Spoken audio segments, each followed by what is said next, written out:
Hello everyone, I'm down in here today to try and harvest several staves of Lantana. So I figured while I'm here, I may as well shoot a little video on how to identify Lantana, which don't know how well you'll be able to identify it after I've shown it to you, but hopefully I can give you enough information that you might be able to spot it. Lantana is widely considered a very bad plant. I mean, hell, even got a curly mustache and everything. Look how evil I am. I has a curly mustache and everything. Warning,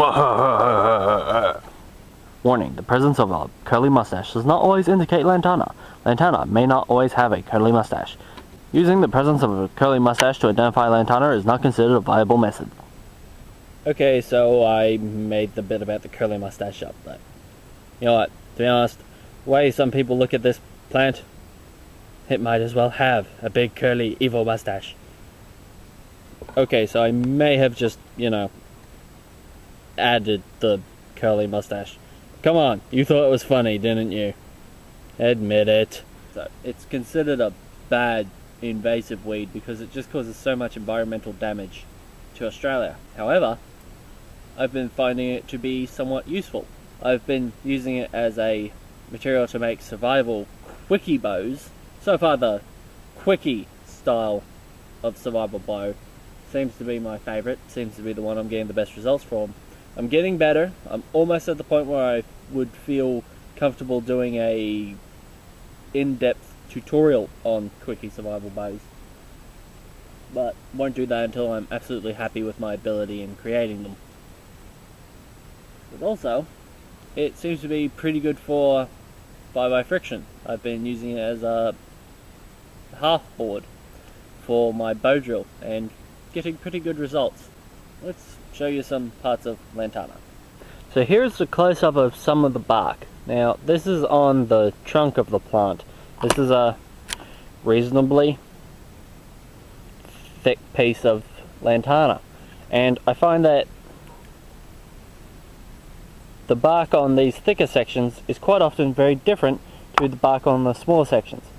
On these smaller sections, you'll notice that they have spikes. They've got thorns on them, and when you're pulling these out, these can really hurt. I would recommend other people use gloves when harvesting this plant. However, please note that just because you're wearing gloves does not mean you're safe from these. I have had these go through gloves, though for some reason these seem to be coming off. That is not always the case. In fact, I'm a little bit perplexed that they're coming off so easily. I don't know if this plant is sick or if it could just be a dead branch. Yep, this branch is pretty much dead. Maybe they're rotting. Another thing, you should definitely wear eye protection when hacking away at this stuff or trying to push your way through it. It's very flexible, it can store a lot of elastic energy and bounce back. I have had this plant hit me in the eyes several times, which is really bad with those little spikes on it.